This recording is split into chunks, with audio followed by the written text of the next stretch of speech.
kung gusto natin kumarera tayo sa racetrack, hindi sa kalsada.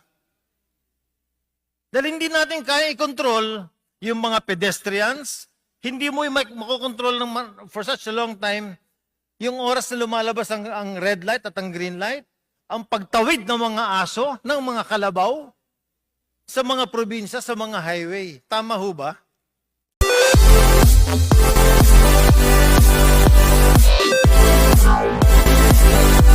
Madam Speaker, bilang isang big biker, nangarap din po ako na maging kasapi ng BMW Honor Society of Safe Riders, BOSS.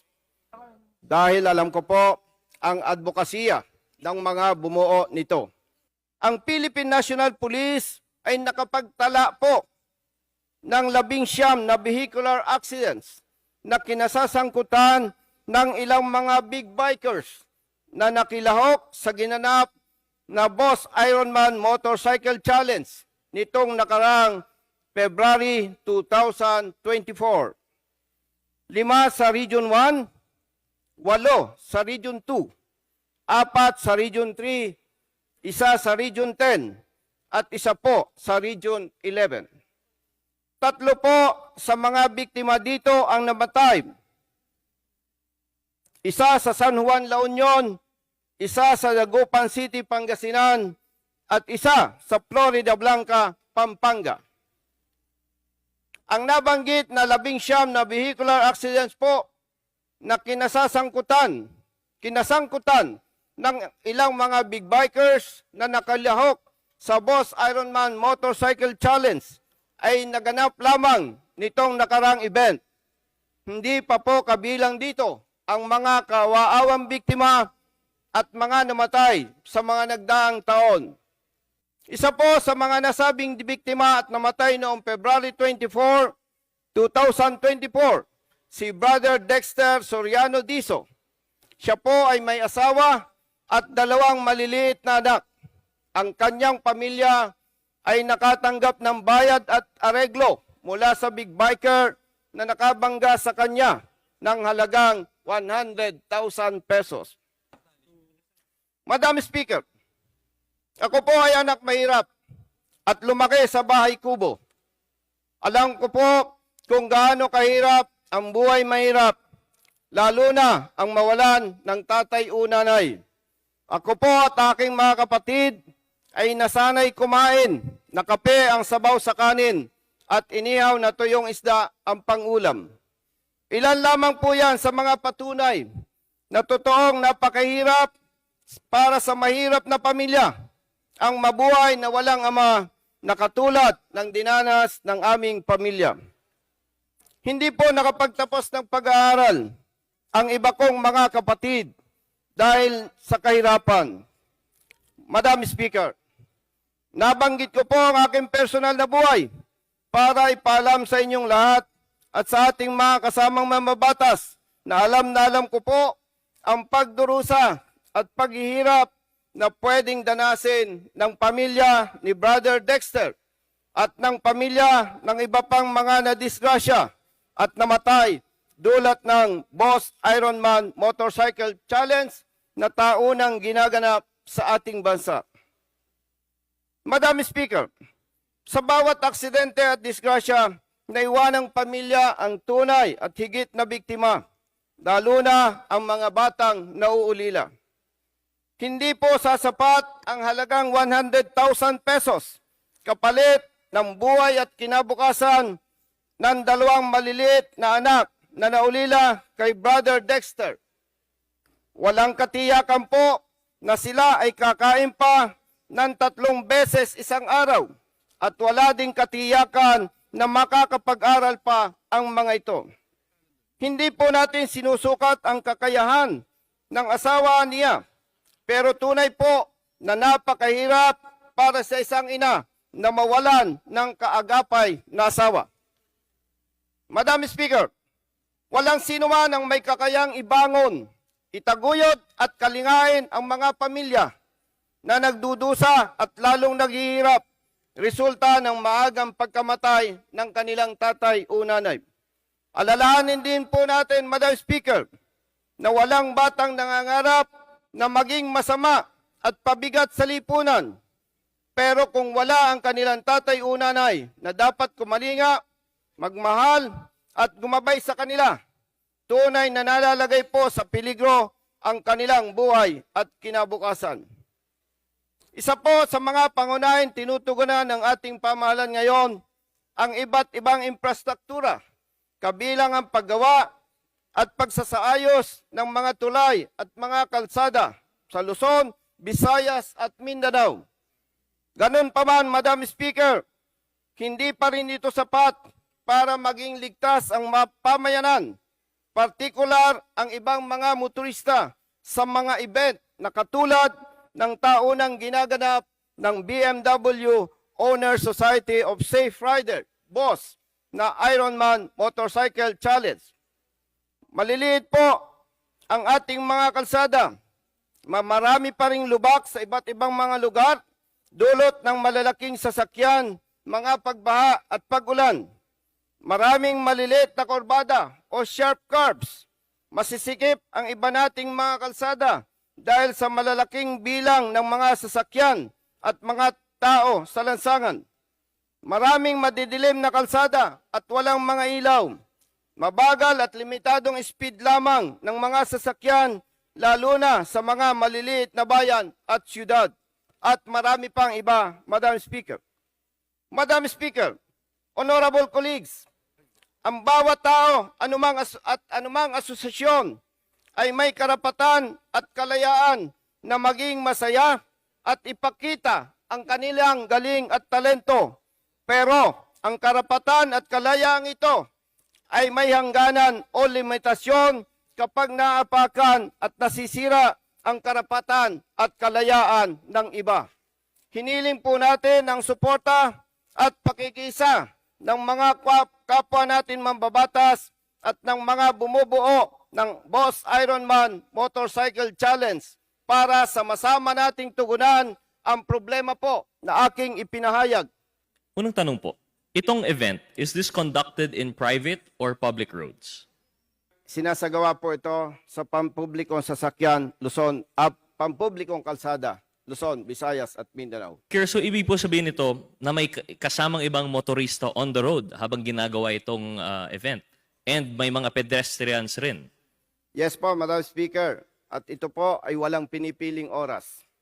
Ito po ba ay ang unang Ironman or marami na pong event na nangyaring ganito? Base po sa ating research, ito po ay may 3 dekada na itong Boss Ironman Challenge. Madam Speaker, so sa 3 dekada po ito, is this the first time po na nagkaroon ng casualty? Base po sa record sa ating nakalap, hindi na po mabilang at totoong marami na po ang mga biktima ng mga aksidente na kinasasangkutan ng mga kapatid nating big bikers na nakikilaw dito sa ganitong event. Nabanggit po ng distinguished sponsor na nagkaroon ng may isang victim na inaregloan ng 100,000. And I'm sure this is not the first and last instance of this. Yes, Madam Speaker. Madam Speaker, would the distinguished gentleman have an opinion kung sapat na po kaya ang 100,000 sa ganitong disgrasya? Nakakalungkot pong sabihin na may mga kababayan tayo, mga kapatid natin, partikular ang ibang mayayaman, hindi naman po lahat, masyadong maliit ang pagtingin sa ating kapwa na parang ang tingin po nila sa halagang 100,000 pesos lamang ay sapat na para panagutan ang kanilang pagkukulang o pagkakamali sa mga ganitong event. Madam Speaker. Madam Speaker, I share in the sentiments of the distinguished sponsor. This particular event showcases the need for regulation. It appears that no amount of rules, kahit gaano katagal na po ito, palaging nagbabago ng kanilang rules, hindi po maiwasan yung mga aksidenteng ganito. It begs the question, where does the responsibility of the individual participant stop and the responsibility of the group as a whole begin? With that, Madam Speaker, I believe self-regulation is no longer enough, and I support the distinguished sponsor's call for an inquiry into the matter. Yun lamang po. Maraming salamat, distinguished sponsor, Madam Speaker. I'd like to ask Congressman Busita if you can answer some questions. Yes, Madam Speaker. Ang tanong ko is, ano ho ba ang objective ng Boss Ironman? Bakit ho ba ito ginagawa on a yearly basis? Wala po ako sa posisyon para sagutin ang katanungan ng gentleman Congressman Gomez dito sa kanyang katanungan. Hindi po ako kasapi at ang aking pong pagkakaalam ay limitado lamang. And sa pagkakaalam niyo po, ilang taon na ho itong tumatakbo? Sa nakaraang event po, Madam Speaker, ang pagkakaalam po natin more or less 2,000 po ang participants dito sa nakaraang event. Sa tingin niyo ho ba sa dami ng participants nila, nakokontrol ho ba nila itong mga motorcycle riders na ito? Bago ko po sagutin, Madam Speaker, ang magandang katanungan, gusto ko pong ipaalam sa ating lahat na nakita po natin ang pagsisikap ng mga organizers para iwasan ang mga itong naturang aksidente.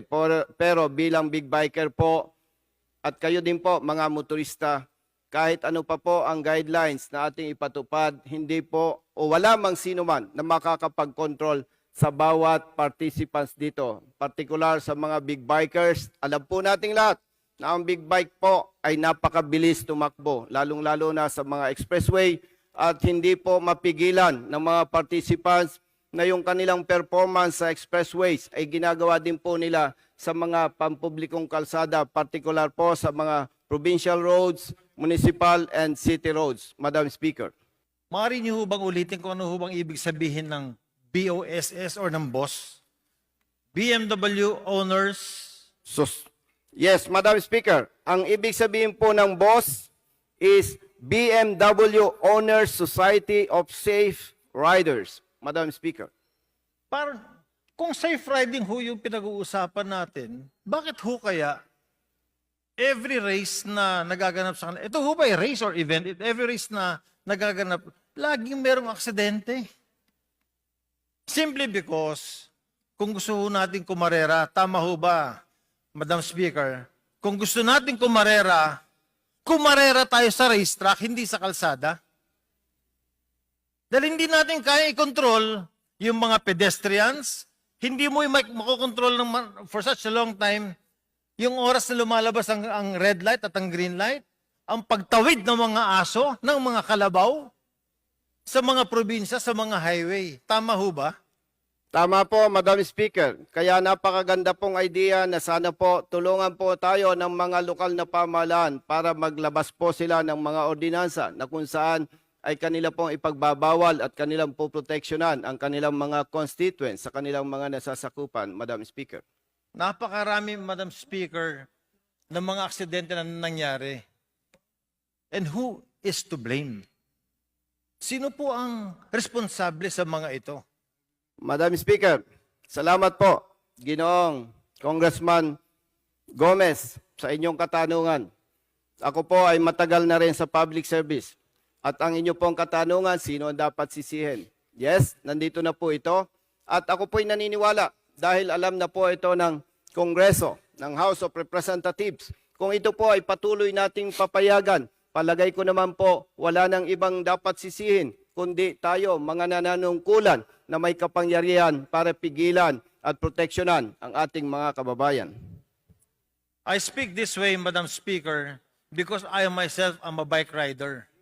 I'm a big bike rider. I used to race motocross. I race in the racetracks. I understand safety very well with regards to motorcycle. And I feel sad na ang daming ganito nangyayari sa kalsada natin because of this kind of events. Madam Speaker, ang tanong ko lang ho kayo ho ba ay tatawag na investigasyon dahil sa pangyayaring ito? Maraming salamat po, Ginoong Congressman Gomez.